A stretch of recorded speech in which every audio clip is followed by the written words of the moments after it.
Reese. The elder isn't present at the send-off. Colonia and Scrawn explained a bit more of the situation to me over breakfast. A very delicious but very blue breakfast. What feels and tastes like blue bread, topped with what feels and tastes like a sweet orange jam. Basically, the elder has been getting older, but her health took a turn for the worse recently. The idea of connecting with other species has always been floating around since they confirmed they weren't alone, but there was always some hesitation that led to it being put off. With the elder's health declining, the ladies just said whatever, my words not theirs, and sent their blubberts out behind everyone's back to see if they could make contact with anyone. And they found me. They must have a lot of power if nobody is really questioning them on this. Or they're really good at handling stuff behind the scenes.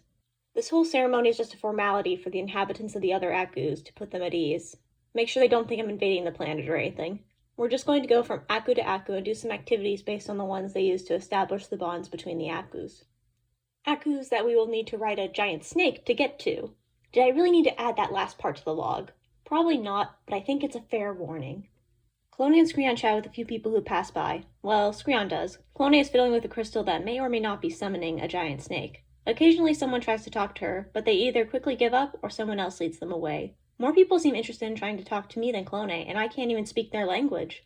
To be fair, I'd try to talk to the alien as well, but more people talk to Scrawn than me. The conversations with Scrawn aren't all that long. Everyone seems to be in a hurry. They're probably on their way to work. The only people who stick around consistently are the elder's assistants.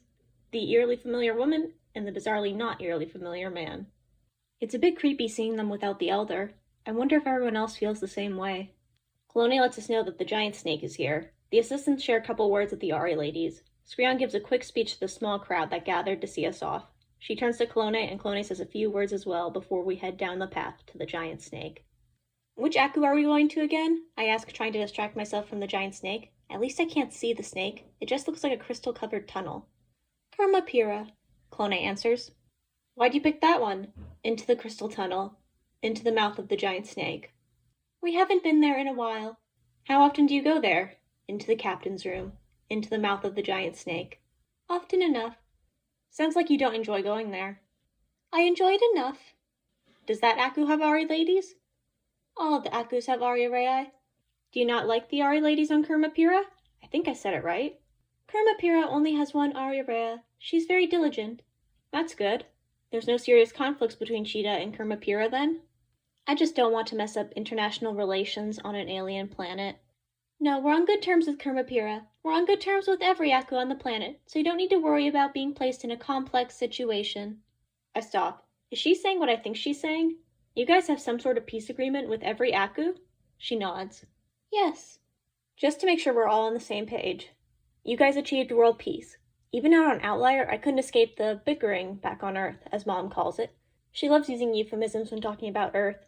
At least when she is talking to me. Colonia nods again. Yes, the ceremony we're performing now was a part of the diplomatic process we used to establish world peace. Repurposed from the reformed Book of Fetus, we decided it would be best to include the other Akus in the ceremony since our connections with them are very important. We could not prosper without them. As wonderful as all that sounds, I can't help but focus on one part of that lovely sentiment. The reformed Book of Fetus? That doesn't sound sketchy at all. The text we follow, Colonia explains. The text our ancestors decided to live by, and thus the one we live by. Interesting, I start. So how does this text tell you to live? You think it's bizarre, Colonia says, smiling playfully. I think it's a little weird, I admit. Colonia turns to stare at a small Aku statue on the shelf. She's still smiling, but she seems more contemplative. Is it really all that strange? Scrawn asks. You live by the technical manual made for the base you live on, and by the stipulations of the research stipends that fund said base. There's something in Scrawn's tone, a warning of sorts, one that doesn't seem to be directed at me. Scrawn. Intelligent life forms may find the reformed Book of Fetus strange. There are many reasons for this. The connections they may draw between the book and the archaic texts of their home planet, the profound reach of the text on Pagos, and many others. Bringing up this text and acknowledging these sentiments makes the presented Pagos appear more realistic, and allows the Rei to build trust with the sacrifice by distancing themselves from the notion that they are merely devoted tools. I know what the texts say, and I know you do as well. Colonia does as well. It was not my intention to imply she did not. I was simply curious as to why you're recollecting that information now. While we're discussing matters that I'm simply curious about, why did you intervene? Specifically in a way that will likely nullify some of that technique's benefits. Reese. Fair point, I say quickly, trying to diffuse the tension. So what exactly do I have to do in the... don't add an adjective, ceremony? What do the ceremony activities include? Clone turns to me and Screon seems to relax a bit. Might as well let our colleague assist with the explanation, Clone says, since we're here. Welcome to Kermapira. Reese. I follow the Our Ladies out onto the new Aku. It's very red, and it's not too different from Sheeta. The expanse of the land around the town looks like a wheat field with a red filter instead of a wasteland with a blue filter and a Christmas DLC patch. It still looks like dusk. The town looks almost the same as the one on Sheeta. Oddly shaped buildings covered with crystals. Perhaps naturally shaped would be the better word, almost as if they're carved from the stone itself. The main difference between Sheeta and this Aku is the color. Everything colored blue on Sheeta is colored red here. Everything colored pink on Sheeta is green here. Maybe they did keep the Christmas DLC patch. Hello! A new Ari lady calls out with a big smile as she heads towards us, waving with one arm and holding her blubbert close to her chest with the other. She looks about as old as Clone. She's red like everything else on this Aku, including her blubbert. Her skin's a bright cherry red. Her hair is the color of actual cherries. Maybe I should name her Blubbert Cherry. I like it. Her marks are more rounded than Clone's marks, but not quite blurry like Screon's. She's wearing a white fur gown covered in pale green crystals. She's also wearing a thin silver crown with crystals like the other two, but no silver necklace. Her hair is pulled back in a high braid with crystals braided in. Kame, it's good to see you. Screon greets and moves forward to pull the red Ari lady into a one-armed hug. How have you been? Good, she chirps. Hi, Clone, and hello, you must be Reese. She greets us over Screon's shoulder. She steps out of the hug and offers me her hand. Yep, that's me, I say, shaking her hand, and you're... What was her name? Come on, Reese, Screon just said it. Kame, she answers cheerfully with a smile. She seems sweet. Kame, I repeat. Nice to meet you.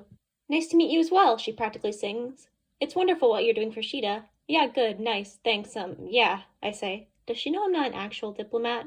Kame giggles at that. Don't worry, Screon let me in on your plan. Neat. Good to know. I guess the Ari ladies are pretty close. That's nice. It's amazing that Aku is connecting with people beyond Pagos, Kame continues. Even if it's not a formal connection at the moment, it's still a bond. I nod. She really summed it up perfectly. Yeah. Please tell me I'm not about to cry. Drats. Kame smiles. Come on, we have a ceremony to complete. Yeah, I say, and my voice definitely cracks. Everyone's kind enough not to bring it up. Pull yourself together, Reese.